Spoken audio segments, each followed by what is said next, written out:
आप सभी को विश्व हिंदी दिवस की बहुत बहुत शुभकामनाएं।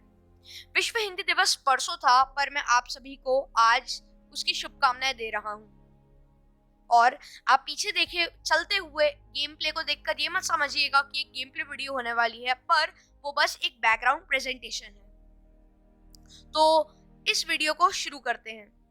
सबसे ज्यादा बोले जाने के पैमाने पर दुनिया की तीसरी सबसे बड़ी भाषा हमारी हिंदी है।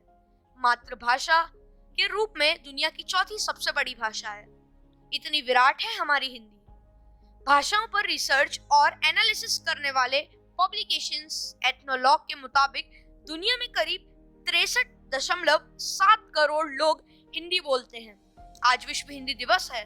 इस दिन हम इस हिंदी की इसी विराटता का उत्सव मना रहे हैं। उद्देश्य है दुनिया में हिंदी को और आगे बढ़ाना। आज से ठीक 45 साल पहले यानी 10 जनवरी 1975 को नागपुर में पहला विश्व हिंदी सम्मेलन हुआ। उसके बाद Mauritius, Trinidad and Tobago, United kingdom, Suriname, America, दक्षिण अफ्रीका और फिजी में 12 ऐसे सम्मेलन हो चुके हैं। उसी विशेष दिन को याद करते हुए 10 जनवरी 2006 से हम विश्व हिंदी दिवस मना रहे हैं। वैसे तो अंग्रेजी दुनिया में सबसे ज्यादा बोले जाने वाली भाषा है। चीन की मंदारिन दूसरे स्थान पर है। हिंदी समेत तमाम भाषाओं पर अंग्रेजी का असर साफ नजर आता है, लेकिन इस सिक्के के दूसरे पहलू भी हैं। हिंदी ने अंग्रेजी को भी हिंदी सिखा दी। तो आइए आज जानते हैं कि कुछ दिलचस्प शब्दों के बारे में जो हिंदी ने अंग्रेजी को सिखाया। आज जो हम शब्द जानने वाले हैं वो दैनिक भास्कर ने अपने ऑनलाइन न्यूज़पेपर में 10 जनवरी 2021 को प्रसारित किए थे। जिन्होंने ये जानकारी पढ़ ली है अच्छी बात है, पर जिन्हें नहीं मिल पाई है जानकारी उन्हें हम देंगे। तो वीडियो को आगे बढ़ाते हैं। तो पहला शब्द है चीता यानी चीता। यह दुनिया का सबसे तेज फर्राटे लगाने वाला जानवर है। चीता 128 किलोमीटर प्रति घंटे की रफ्तार से दौड़ सकता है। हिंदी में चीता शब्द का अर्थ होता है अलग अलग रंगों के धब्बे वाला या चितकबरा। चीता को खास धब्बेदार खाल की वजह से यह नाम मिला है। अफ्रीका और मध्य ईरान तक सिमटे चीता को भारत में बसाने की तैयारी है। कॉट यानी खाट।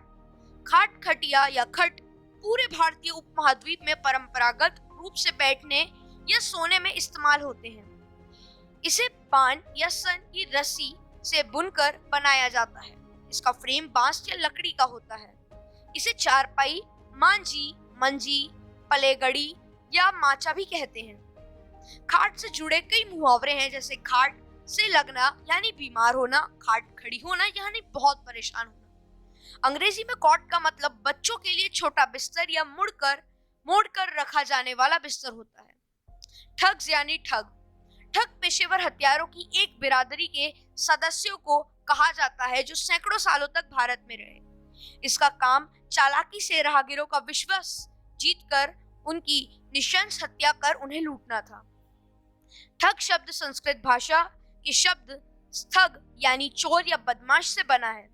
अंग्रेजों के समय में कैप्टन विलियम स्लीमैन ने 1831 से 1837 के बीच इनसे निजात दिलाई। मैरियम वेबस्टर के अनुसार 1810 में ठग शब्द पहली बार इस्तेमाल हुआ था। हिंदी उर्दू से यह शब्द लिया गया है, जिसका शाब्दिक अर्थ है चोर। पजामा यानी पायजामा। पारंपरिक भारतीय लिबास का जरूरी हिस्सा है पजामा, जिसे सलवार और पजामी भी कहते हैं।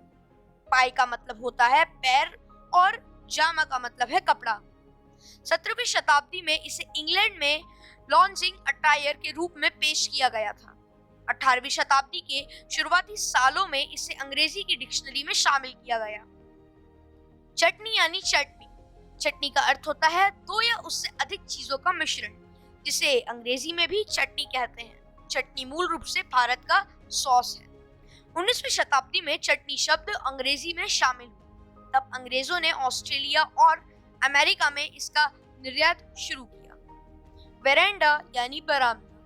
भारत और ब्रिटेन के बीच किसी भी तरह के संपर्क से पहले अंग्रेजी में यह शब्द नहीं था। यह शब्द पुर्तगाली से हिंदी में और हिंदी से अंग्रेजी में पहुंचा। बरामदा या वेरेंडा 2 दशक से पहले तक भारतीय घरों की जरूरी हिस्सा होता था।